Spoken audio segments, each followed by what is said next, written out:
ফিলিস্তিনিদের গাজা থেকে তাড়ানোর নতুন নতুন কৌশল যেন শেষ হচ্ছে না আমেরিকা ও তার বন্ধু ইসরায়েলের। কখনো মার্কিন প্রেসিডেন্ট ডোনাল্ড ট্রাম্প গাজাবাসীকে মিশর ও জর্ডানে পাঠাতে চান, আবার কখনো ইসরায়েল ও গাজাবাসীকে সৌদি আরব পাঠাতে চায়। তবে এবার সৌদি আরবও পাল্টা পরামর্শ দিয়েছে আমেরিকাকে। তারা ইসরায়েলবাসীকে আলাস্কা ও গ্রিনল্যান্ডে পাঠানোর পরামর্শ দিয়েছে। রবিবার সৌদি সুরা কাউন্সিলের এক সদস্য সৌদি সরকারের পক্ষ থেকে এই পরামর্শ দেন। একই সাথে সৌদি আরবের মাটিতে ফিলিস্তিনি রাষ্ট্র গঠনে ইসরায়েলের প্রধানমন্ত্রী বেনিয়ামিন নেতানিয়াহুর প্রস্তাব নাকচ করে দেয় সৌদি সরকার।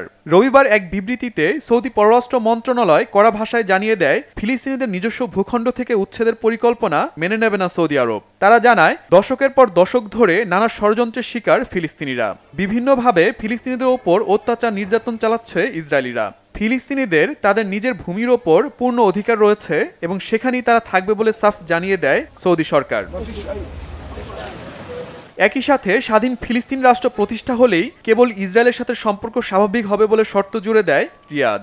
এক্ষেত্রে কোনো দর কষাকষি চলবে না বলেও সাফ জানিয়ে দেয় তারা। এর আগে সৌদি আরবে অনেক খালি জমি রয়েছে এবং সেখানে ফিলিস্তিন রাষ্ট্র প্রতিষ্ঠা করার পরামর্শ দেয় ইসরায়েলের প্রধানমন্ত্রী নেতানিয়াহু।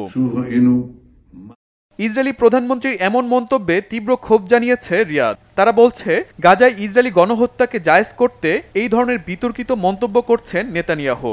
ইসরায়েলের এই প্রস্তাব সৌদি সার্বভৌমত্বের লঙ্ঘন এবং আন্তর্জাতিক আইন ও জাতিসংঘ সনদের লঙ্ঘন বলে মনে করছে রিয়াদ।